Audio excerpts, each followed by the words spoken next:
नमस्कार, मी Punjab duck. 28 October पर्यंत राज्यात दररोज वेगवेगळ्या भागात विखुरलेल्या स्वरूपाचा जोरात पाऊस पडणार आहे म्हणून हा अंदाज लागण्यात येत आहे.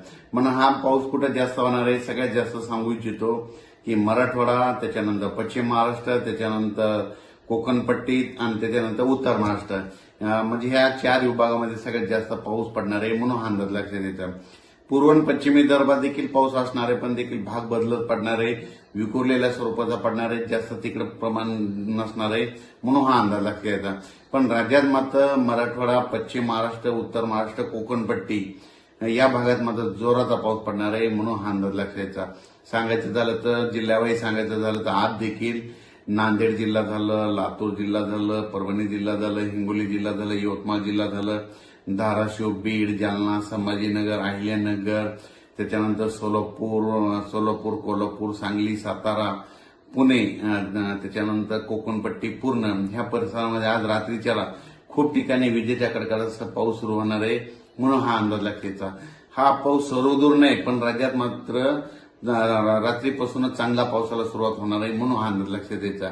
आणि परत शेतकऱ्यासाठी आनंदाची बातमी कशामुळे की फक्त 28 तारखेपर्यंतच पाऊस पडणार आहे. 29 तारखेला सूर्यदर्शन होणार आहे आणि 2 नोव्हेंबर मात्र थंडी येणार आहे. म्हणून ज्यांचं कांद्याचं जे कांदा शेतकरी आहेत तर तुम्ही काय करू शकता का की कांद्याचं रोप टाकू शकता.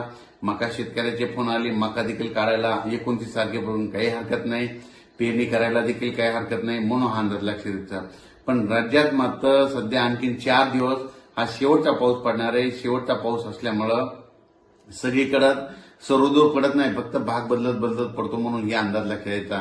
म्हणजे हा शेवटचा राज्यातला शेवटचा पावसाळ्यातला शेवटचा पाऊस असेल. म्हणजे 28 तारखेपर्यंत असं 29 तारखेला सूर्यदर्शन होणार आहे, 2 नोव्हेंबरला थंडी येणार आहे म्हणून हा अंदाज लक्षात येतात. त्याच्यानंतर 29, 30, 31, 1 तारखेपर्यंत राज्यात धुके धुराळे देखील येणार आहे म्हणून हे देखील लक्षात येतं.